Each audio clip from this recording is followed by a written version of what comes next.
বছর আগে এই স্থানে গড়ে উঠেছিল আল্লাহর অবাধ্য জাতি। মহান রব্বুল আলামিন যুগে যুগে সীমালঙ্ঘন জাতিকে ধ্বংস করে দিয়েছেন, যাতে করে মহান আল্লাহকে অস্বীকারীরা শিক্ষা গ্রহণ করতে পারে। তেমনই এক নিদর্শন মৃত সাগর বা ডেড সি। অতিরিক্ত লবণাক্ত থাকার কারণে এই সাগরে জন্মাতে পারে না কোনো মাছ বা উদ্ভিদ। তারা আল্লাহর ইবাদত ছেড়ে শিরিক ও কুফরিতে লিপ্ত হয়েছিল। অন্যায়, আচার ও নানাবিধ পাপ থেকে তাদের মজাগত অভ্যাসে পরিণত হয়েছিল। এমনকি সমকামিতার মতো নৌরামিতে তারা লিপ্ত হয়েছিল, যা তাদের আগে কোনো জাতির মাঝে দেখা যায়নি। তারা ছিল সীমালঙ্ঘনকারী জাতি। এ জাতির হেদায়েতের জন্য মহান রব্বুল আলামিন লূত আলাইহিস সালামকে প্রেরণ করলেন।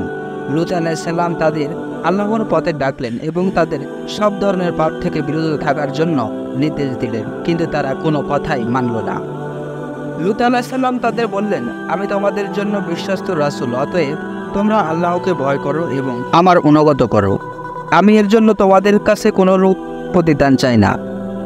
আমার প্রতিদান তো বিশ্বপ্রভু মহান আল্লাহ দেবেন। সমকামিতার মতো পাপ ছাড়াও এ জাতি আরও অনেক বেশ কয়েকটি পাপে জড়িত ছিল। তারা কুফরি করত এবং আল্লাহ রাসূলের প্রতি মিথ্যা আরোপ করত, এবং তারা তাদের এলাকার পাশ দিয়ে যাতায়াতকারী লোকদের ডাকাতি করে হত্যা করত। লূত আলাইহিস সালাম তাদের সকল অপকর্ম থেকে বিরত থাকতে বললেন।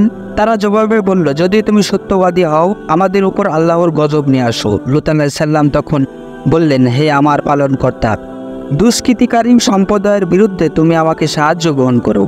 তাদের এমন হট্টাকারিতা অবাধ্যতার পর লূত আলাইহিস সালাম আল্লাহর সাহায্য কামনা করলেন। লূত আলাইহিস সালামের কথা তারা কোনোভাবেই শুনল না। যথারীতি আল্লাহর গজব নেমে এলো। একদিন ভোরবেলা শক্তিশালী ভূমিকম্প নিয়ে ধ্বংস করে দিলেন। জিবরাইল আলাইহিস সালাম তার ডানা দিয়ে সামুদ নগরী আকাশের উপর থেকে উল্টো করে নিচে ছেড়ে দিলেন। এরপর শুরু হলো পাথরের বৃষ্টি। পবিত্র কোরআনে বর্ণিত হয়েছে, অবশেষে আমার আল্লাহর আদেশ চলে আসলো।